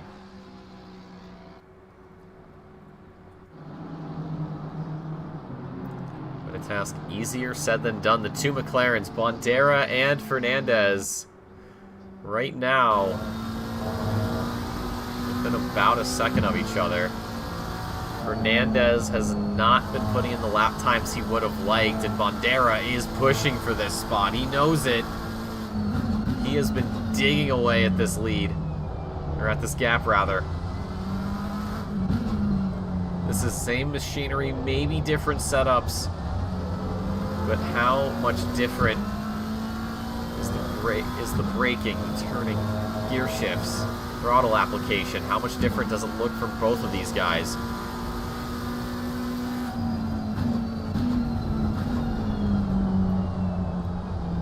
Bandera having a much better time.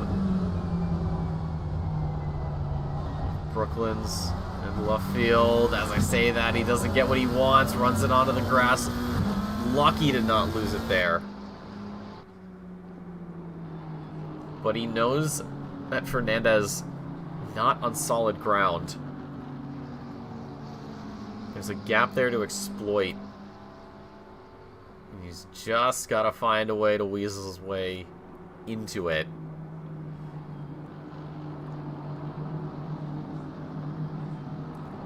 He's got to make sure he doesn't lose it. Fernandez, I think, having some issues.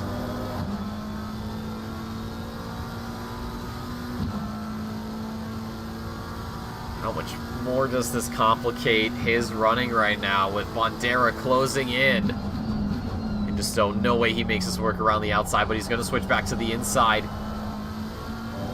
Still not there. Fernandez from defensive to the racing line into the Vale chicane. Bandera still stuck behind.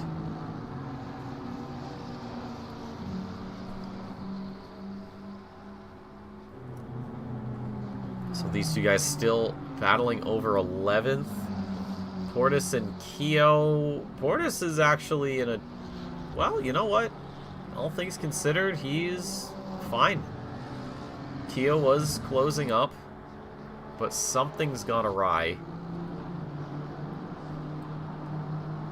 And is unable to get the gap down. Keogh was actually threatening the spot for a while, and has not converted. But who may convert right now? Bandera could get the job done.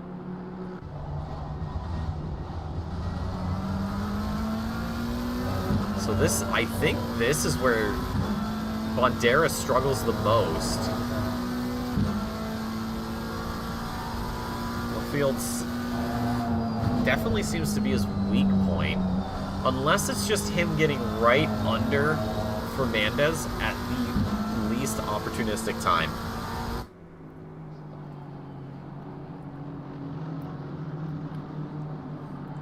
But for the moment, oh, big slide there with Bandera getting it locked down. Hendrickson, will he go in or will he stay out? We have our answer. He stays out. Loverink. The gap. We'll see what it is when he crosses the line.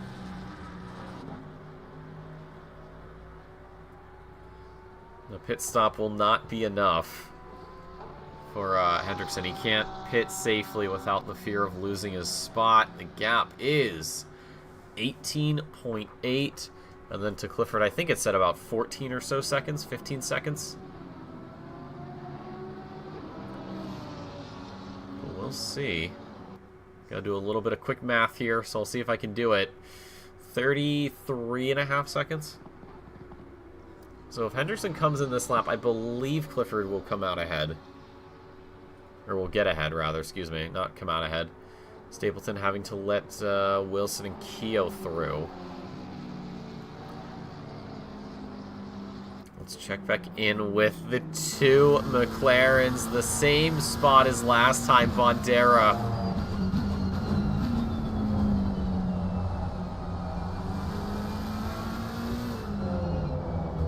Oh, Fernandez catches the back end. And another tour keeps him ahead.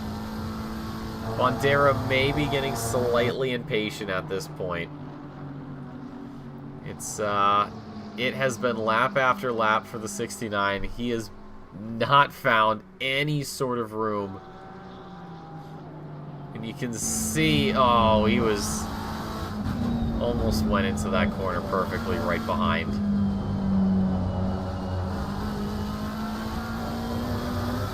Yeah, Bandera, he's starting to get a little bit frustrated with himself. Lap after lap, he has been where he needs to be. But somehow is not finding the position change he wants.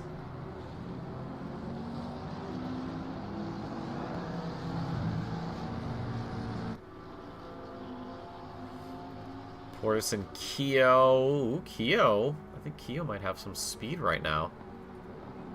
He has very much gotten away from Wilson, and that was not even Stapleton getting in the way. Stapleton got in the way of both of these guys, so I wonder if it was Portis who actually maybe got held up a little bit.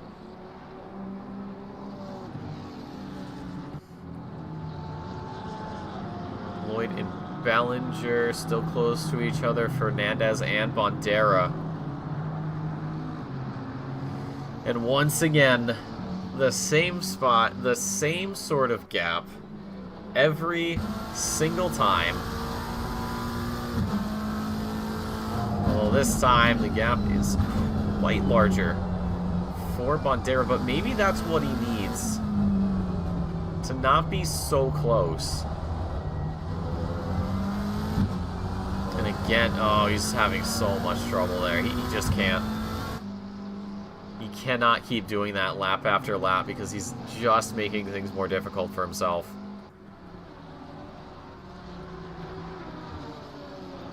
Hendrickson still at the top of the pile here. Just about 20.5 minutes to go in this 90-minute marathon. And we have seen a good bit of battling and a lot of close calls. But man, oh man, when do you come in to get your pit stop done? We have lost another driver. I did not see who that was. I just missed it. That might have been not Pocket, not Stapleton. Oh, that was Stapleton. We lost Stapleton. So that leaves just Eaton to get out of the way of Lloyd and Bellinger. Bellinger might have. This might be what he wants. Perhaps the back marker has thrown Lloyd off a bit.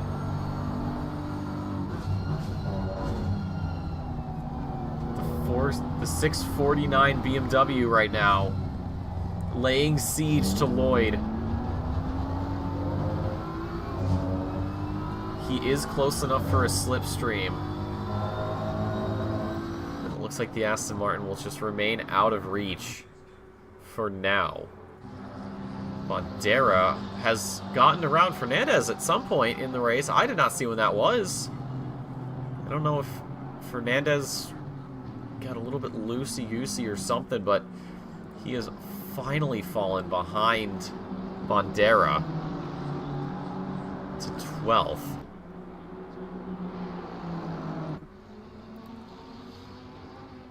Lemaire. Haven't seen a lot of Lemaire. He's sort of had a quieter race compared to last time out, last week. So that'll be Hendrickson getting through. You wonder if maybe Hendrickson can get enough of these back markers lined up that it'll give Loverink enough problems. But it is not easy to hope for it. Oh, hold on. The 404 of Eaton's gone off. That's Maggots and Beckett's. We'll see what happened here. So gets the entry in the next corner and just losing the back end and smart enough to clamp the brakes. And he just kisses the wall. No massive damage for him, thankfully. And he'll carry on. Oh, and it looks like Stapleton's lost power during the race. That is unfortunate. Sucks to see. Hopefully, we'll see Stapleton back for Paul Ricard. William Hendrickson, God, what a stint he has put on this car. He has been on the same set of tires, on the same fuel load since the start of the race. Loverink has pitted, so is Clifford. And I mean, from Clifford to Loverink is, what is it, 18.3. So that's about what we saw earlier on in the race. These three here, Lloyd, Bellinger, and Carpenter, have actually stalled in their attempts to catch up and or pull away. So let's see. So we are going to have, and I'm going to make note of this, between this race and next 3 weeks. So that'll be on September 5th. It's looking to be dry at Paul Ricard, so that'll be good news for that. And then it will be the Hungaroring, 60 minutes a week after that, and it looks like it's going to be wet, so that'll be interesting. Mandatory stop for tires. See how that plays out. And then the week after, variable conditions at the Nürburgring for 75 minutes. Yes, that is the GP circuit. That is not the Nordschleife. We would, if we ever did a sprint race at the Nordschleife, it'd be like 2 laps and only like 3 people would show up. Because that is not a circuit you learn very quickly.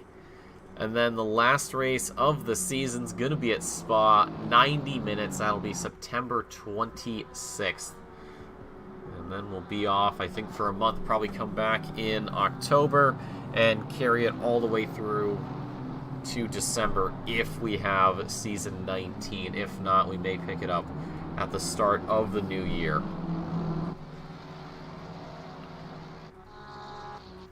That was Hernandez with Pocket.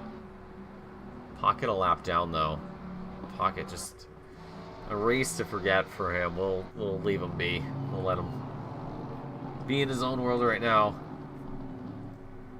As we have just stepped under 15 minutes. Hendrickson still leading the way. Loverink in second. Clifford in third. Portis in fourth. Keogh is fifth. Then it's Wilson, Rasco, Lloyd, Bellinger, and Carpenter, your top 10. And 8th, 9th, and 10th on screen right now. Hendrickson has not pitted, so he's been really sticking it out. If he comes in, he's going to lose the spot, and if he comes in, he might just go for fuel, but I know that if he wants to keep this car, or keep the lead, and hopefully put a win in the column, he's going to have to put in a hell of an effort in continuing to do just that. If we actually take a look at the season so far, the only race that Hendrickson has won, I think, was that first race at Circuit of the Americas. We had those we had the back-to-back races, so he won the very first race of the season. And his best finish since then appears to be 3rd at Barcelona.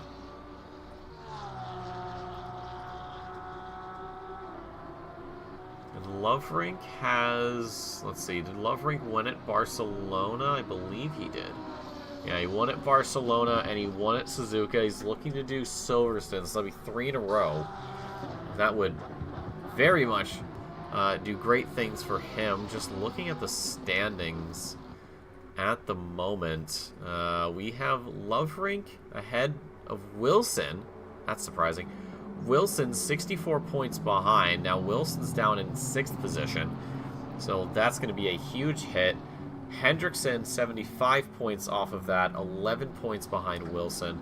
So that would put Hendrickson into 2nd place. Lloyd, hold on, runs it out wide.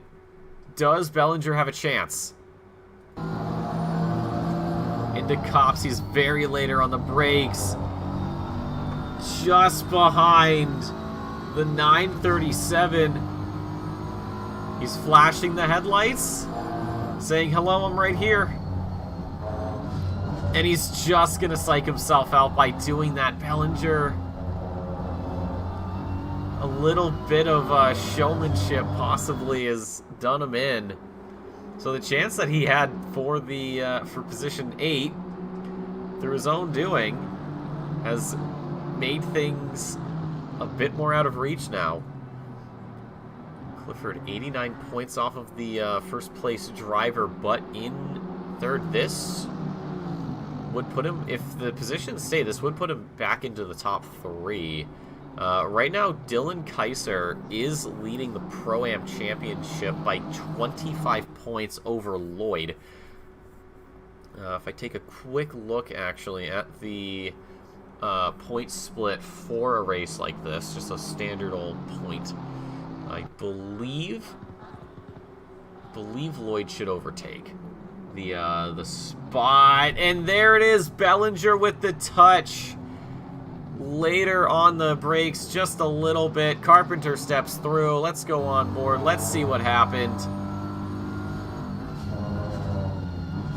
Yeah, just a little bit too late. Stops right on the right next to Lloyd and lets him through. And then gets around him again. Bandera gets around Lloyd. Lloyd, who was looking at gaining, what would have been, if it was 9th, it'd be 75, is now looking at down in 11th. He's looking at 65 points right now.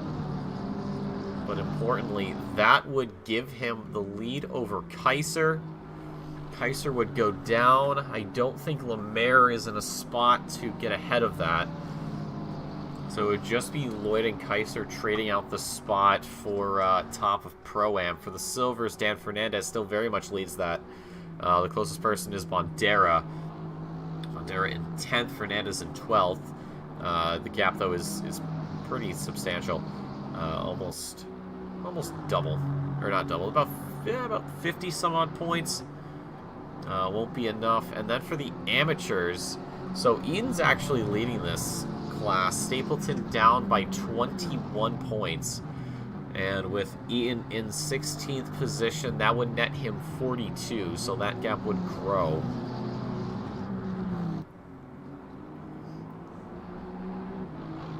So, championship still going. Loverink is doing what he does best. Oh, Hendrickson has come in. In all of that, looking at all of the things, Hendrickson has finally pitted after a long time away. Clifford had just enough to get P2 back. So first place gets 150 points, second gets 130, and then 115 for third. So that 15-point difference in the standings. Oh, we still have to account for Wilson, who's down in 6th. So he would get 90 points. Quick math would put... I think Clifford should go into second. And Hendrickson should go into, or might not go into third. Maybe we'll go into third. I don't know. We'll have to look at the standings next time out. But Lovering right back in the lead, 150 points up for his obtainment. Oh my God, Bandera was really trying to cut the entry to Maggots and Beckett's as much as he could, and it might pay off for him, although Bellinger slightly more speed. Onto the hanger straight.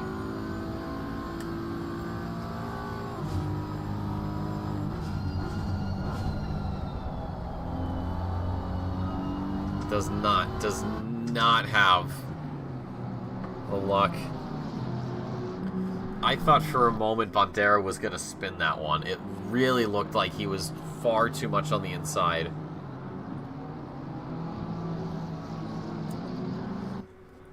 But maybe getting a bit lucky. And these guys have pulled away from Lloyd, so I wonder if the move would have been on regardless for Bellinger. That was going to be quite a task. If it was a slow burn on that, it would have taken him a while, and who knows if that would have been enough by the end of the race. But we carry on. 7 minutes to go here, and Loverink has gotten back to his rightful spot at the top of the field. Clifford is moved up into second, and Hendrickson, what has happened here? He was right behind Clifford, but now he's completely fallen off, and he's actually let two of the back markers through. That's Hernandez in pocket, so he now has to get through these guys, flashing the headlights.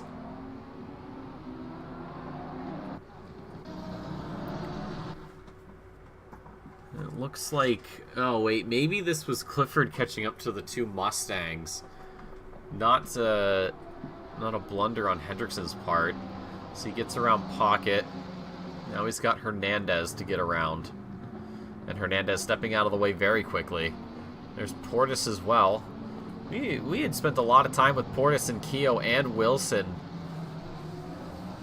Some very, very good-looking moments of overtake, but seems to have just not gone that way.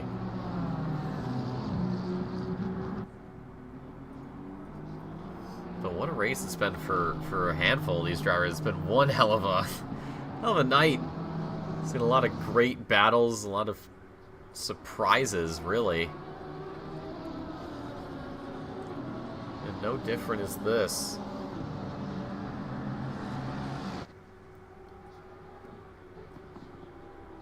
But we are in the closing stages here of the evening. And, well, who knows if there's going to be any last-second overtakes done. If it's going to happen with anybody, it could be Bellinger and Bandera, but with the lap times that Bellinger's running, it might not be enough for Bandera, because it's a few tenths in favor of the BMW.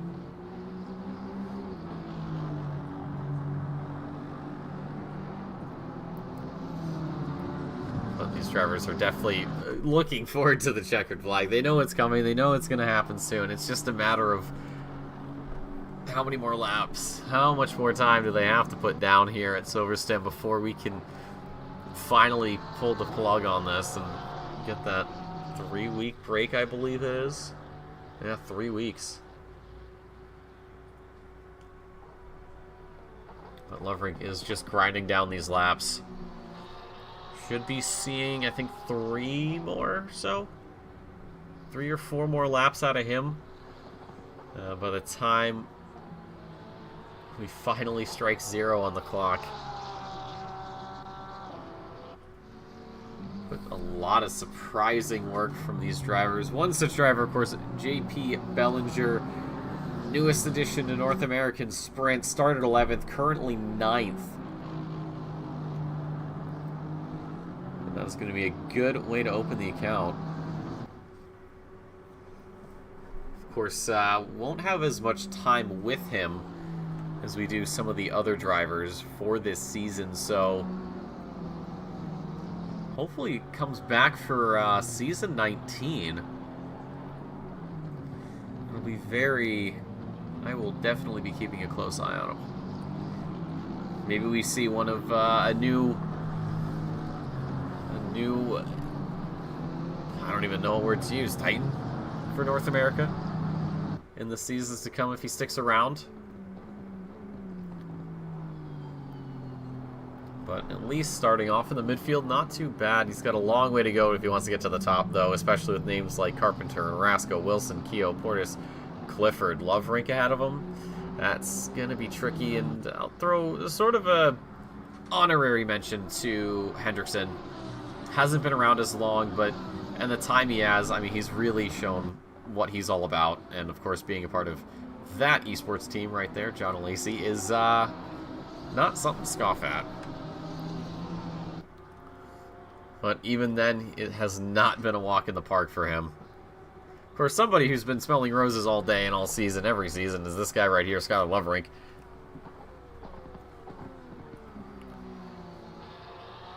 And I think by the time Loverink gets around, this is going to be the final lap of the race. And he may take his sweet old time on this lap. So we'll go on board, I think, for this final lap from Skylar Loverink, the 52 Porsche, current championship leader, and one of, if not the most powerful forces in North American Sprint, season after season. Doesn't matter what you put him in, he just makes it work. He just finds a way to stay at the front of the field. He's been in the Porsche, he's been in the Lamborghini, he's been in the Audi.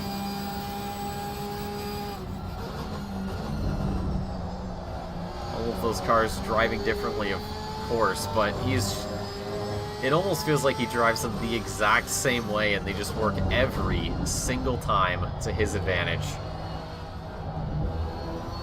And his lap times even have been incredibly consistent. He is just about a second off. His last lap was a second off his personal best here, or his fastest lap here. And I mean, that's even with worn tires. But Loverink, just a couple of corners that he will have to navigate for the last time. Currently, the gap just before it flicked away, 28 seconds to position number 2. That is the 999 of Jonathan Clifford, who just barely leads Hendrickson by about a second and a half. And into Brooklands for the last time. Through Luffield as well. Skylar Loverink taking his time, and rightfully so. He goes back to back to back and wins here at Silverstone. He will extend the championship lead over the North American field. And we now wait for the rest of the field to come through. Hold on, the final battle though. Portis on Hendrickson. Who's going to get onto the podium? Clifford is very much out of the way, and I think Portis just lost the chance there at the end. So close for Portis. I didn't realize just how close he was to Hendrickson. But Hendrickson, by the skin of his teeth, makes it onto the podium. 1 Porsche, 2 Lambos. Keogh almost taking out Portis as he sends it into the wall, as he does every single race. At least he's consistent with that as well. Many consistencies for that man. Wilson in 6th, then it's Rasco in 7th, and we have got a lot of time before Carpenter reaches the finish line. The final gap, though, 1st to 2nd, almost 30 seconds. 29.237 if you want to get specific with it. Lemaire is going to be 14th. Hernandez 15th, Eaton 16th, Pocket 17th position. Carpenter will be more than happy to take home 8th for his troubles. JP Bellinger in his first race out will finish 9th, and Bandera just inside the top 10. Lloyd misses out by just a couple of seconds. Fernandez in 12th, and we just wait for this man right here, Chris Frizza, to get that final corner done. And that should close us out for the evening. Ladies and gentlemen, what a race. Out of the 22, we come home with 17. And for the last time, let's take a look at the standings at the end of the race. Lovering winning it by almost 30 seconds over Clifford. Hendrickson just under 2:10, secures P3 away from Portis. Then it's Keogh, Wilson, Rasco, Carpenter, Bellinger, Bandera. Your top 10 for the Pro-Ams, though. Lloyd gets to take home bragging rights for this race with Lemaire and Hernandez behind him. Pockets 4th. We lost Kaiser and Ciorciari. They'll be 5th and 6th for the amateurs. Eaton, the only of the red class to make it home. Then Stapleton and Dachelle. Lost Dachelle early on with force feedback issues. Stapleton power issues, unfortunately. Then for the silvers, Bellinger, Bandera, and Fernandez, all of them making it to the end. Before we're out of here for the break, folks, one final shout out to Simrigs for sponsoring Season 18 of the Sprint Series. What have I not said about them that I've already said about 1,000,001 times? Melbourne, Australia, all of Australia, New Zealand, covered. Anybody else, send them an email. They'll do some business with you happily. And if you're supporting us via Patreon, 5% off in-store purchases. Take advantage of that. Sim racing, not cheap, but certainly goddamn fun once you actually get some good equipment. And even with simple stuff, hey, you want to upgrade, got money you want to spend, do it. But thank you to Simrigs for sponsoring another season here. Folks, 3 weeks between now and the next race of the season at Paul Ricard. 2 30-minute races on the clock for us. That's that sort of super sprint format coming back. Reverse grid for race number 2. It's looking to be pretty good. But on behalf of myself and everybody here at the OOR, I'd like to thank you so much for stopping by. Hope you enjoyed your stay. Remember to subscribe, follow, whatever it is. And if you're looking to join the sim racing community, well, hey, doors are open. We'd love to have you. And if you want to get into Sprint, got to go through the Academy series first. Shout out to Academy, though. A lot of work those guys put in every week, trying to get themselves situated with the OR way of life. But yes, plenty of opportunities, not just here in ACC, but even in F1. I think our new F1 season just started up, so make sure you guys check that out. We do have the qualifying for our Imola race. We've been running our Italian Job series of endurance events, and the qualifier for the Imola 12-hour is tomorrow, or very early later in the day. For me, it's going to be about 6 a.m. tomorrow morning when quali starts, so best of luck for everyone there. The race will take place the day after, but yes, other than that, make sure you guys catch all of that. I'm out of here. I gotta get ready, go to bed, get up in the morning. But as always, folks, stay safe, stay beautiful, enjoy your break. We'll see you again in 3 weeks' time at Paul Ricard.